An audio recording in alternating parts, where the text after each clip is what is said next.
On m'a dit que vous faisiez votre valise à l'âge de 6 ans. On va voir comment la maman vivait les choses. Vous vous rappelez de ça? Oui, je m'en souviens. Tu l'as fait aussi. Je m'en souviens. Vous l'avez fait ça?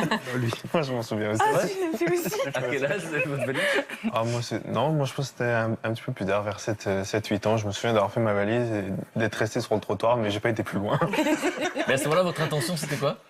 Je voulais partir, mais mon père m'a vite rattrapé et après. Mais vous vouliez partir de quelque part ou partir quelque part? Je pense que c'était partir quelque part. Vous vous rappelez comment vous le vivez quand vous savez que votre fils est sur le trottoir avec la valise? C'est difficile parce qu'on ne sait pas si on doit intervenir ou pas, si c'est quelque chose qu'il a besoin de vivre ou pas, quoi. Donc après on se dit de toute façon il va aller où, il ne sait pas où aller, donc on essaye de pas dramatiser en fait. Donc à 6 ans, qu'est-ce que c'est qui vous anime à ce moment-là? Je me revois en fait faire ma petite valise. Et à l'intérieur, je mets uniquement en fait mon nounours. Et puis je referme ma valise et je me mets devant la porte et je dis à mes parents, je pars. Et nous, on ouvre la porte. Voilà. De toute façon, il y avait le jardin devant, donc... D'accord. Mais comment vous le vivez à ce moment-là? J'ai compris qu'elle était, de toute façon, elle était dans une recherche. Donc nous, on a ouvert la porte, on dit, bah va ma puce. Sauf que le problème, il commençait à faire nuit, donc Tu remues le canapé. derrière la fenêtre, on l'a vu. Il commençait à voir la nuit qui arrivait.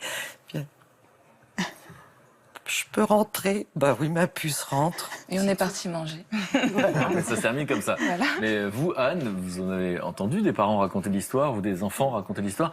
Le fait de faire la valise, là, il y a un acte qui dit quoi, en fait? Ce que je trouve très drôle, c'est qu'elle fait sa valise, elle met son nounours, c'est-à-dire son objet transitionnel. Donc c'est vraiment, il y a quand même quelque chose de la maison très très profond et de toute l'affection qu'elle a pour ses parents quand même. Hein. Donc pourquoi les enfants font ça? Je crois que c'est peut-être à un moment, ça survient quand même souvent à un moment où il y a un petit conflit ou un petit quelque chose qui n'est pas allé ou peut-être la journée s'est mal passée. Et c'est une façon un petit peu de punir maman, papa, et aussi de tester le lien. Est-ce que le lien que papa et maman ont avec moi va résister à cette valise, à cette voilà. Et C'est une manière de tester? Ah oui, oui, oui. Alors les enfants ils testent tous leurs parents et c'est une bonne façon de tester parce que alors là elle y va, hein, c'est pas la valise quoi. Alors c'est amusant parce que Mélodie a pas l'air de se souvenir de ce qui était l'inconscient de cette petite fille. Mais vous, Théo, vous faites comme ça? Ah ouais. C'était une sensation de tester. Vous avez 8 ans à ce moment-là, vous.